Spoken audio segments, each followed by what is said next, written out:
Sure. Darvin, I think you've called Austin a daredevil a few times. The crowd called him MVP tonight. Yeah. What did you think of his aggression in crunch time, and how valuable was that for you guys as you close this game out? I thought it's him being his normal self, what he's been all year, coming up in clutch moments for us, trying to make plays downhill, putting the defense in, uncomfortable positions with his ability to attack the paint and draw fouls. So he was great. He ended up with 36, 35. We needed all of them tonight. And just his aggressiveness, it reflects in his free throw attempts. But that's been Austin all year. He's a hell of a player. Happy he's on our team, and we damn sure needed him tonight.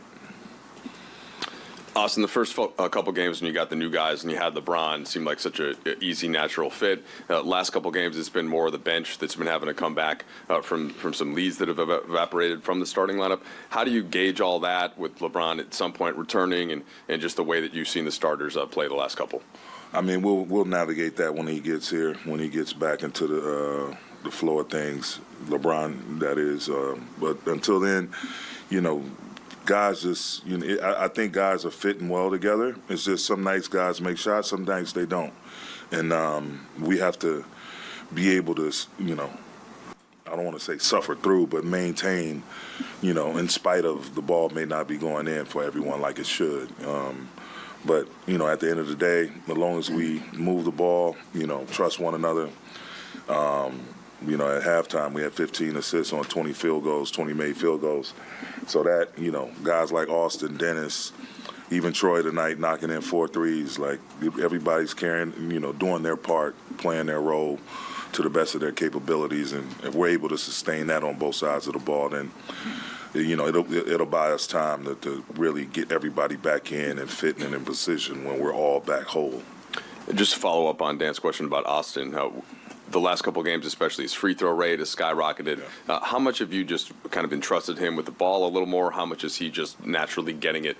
And how have you seen that the last, whatever it is, 2-3 weeks maybe? Yeah, he and Dennis and D'Lo, that's a great three-headed monster to have on the perimeter. With AD out there, you surround him with shooters, playmakers, guys who are, big in big moments. It fits well, but Austin in particular, it's just, it's just a feel. He's you putting the ball in his hands, you see him making things happen, so you allow him to initiate. Not only can he score, he does a great job of finding his teammates as well. And he's a smart, high IQ basketball player. So he's going to make the right play, whether that play is for himself, for his teammate, or just making the pass that sets up the scoring pass.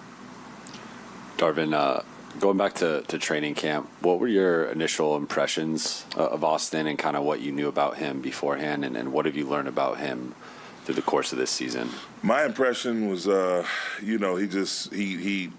didn't mind taking chances. When we watch him in open gym and pick up games and whatnot, you could see right away he didn't mind taking chances in terms of, scoring at all 3 levels, guarding different people, some smaller than him, some same size, some bigger than him.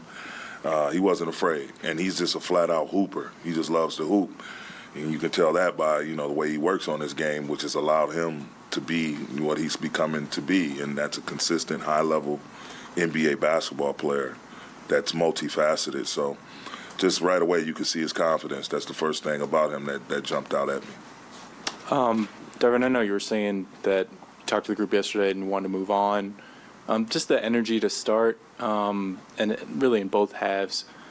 Did you sense that maybe Dallas was hanging over those guys a little bit, or there was a little bit of a hangover? And how did the bench you have the stat book in front of you, how much they outscored the Magic bench by? How much did the bench change the energy that you guys started out with? They completely changed it. And it's not only, Dallas is a hell of a team, but it's not just them. It's guys just, mentally beating themselves up about not having the type of performance or making the type of plays that they're accustomed to making when the game is on the line. Now, having said that, that's a hell of a young squad down the hallway, man. Like, their record doesn't reflect the type of work they put in and the trajectory that they're looking at in front of them. They're very well coached, and again, they're young, they're athletic, they beat you up, they set physical screens, they crash the boards. They got guys that's constantly in attack mode, Bancaro, Wagner, all these guys. Even Cole Anthony can wet you up if he gets going. Markel Fultz is a big, physical, strong guard that plays downhill. So, don't you throw the records out the window. That team down there is going to be a great team in the future. And, and they're playing really good, physical, tough basketball on both sides of the ball right now. So it's just a mixture of all those things. But fortunately, we had some guys step up when they needed to and make big plays for us, and we were able to come out with it. Darvin, outside of the 61 bench points, I mean, it just felt like an all-around hustle. Austin Reeves, plus 25. He tied a game high with Gabriel Schroeder, plus 22. Can you talk about the moment that you put the bench in, those hustle plays that they seem to really cling on to take leads and run with them? Yeah, man. I mean, we want to have that identity as being highly competitive, and that's just not, a certain collection of 3 or 4 or 5 players. That has to be the entire team. And, making the trade that we made and acquiring the players that we acquired, it allowed for us to have more balance. And these are guys, Austin could be a starter in this league, Dennis, Winion, Rui. So you essentially have a starting 5 coming off your bench, and they're smart enough to see what's going on out there, what areas we may be struggling in and what areas we may be doing well in, and they're able to kind of correct the struggles and sustain what we're doing well. So it's great. It's great to have that balance, and they look forward to it, to coming in and getting the crowd going and swinging the game into our favor, or when they have to come in, the starters have set us off right, and they're able to come in and sustain. So it's just a great luxury to have a young, deep, talented ball club. Thanks, Coach. Yep.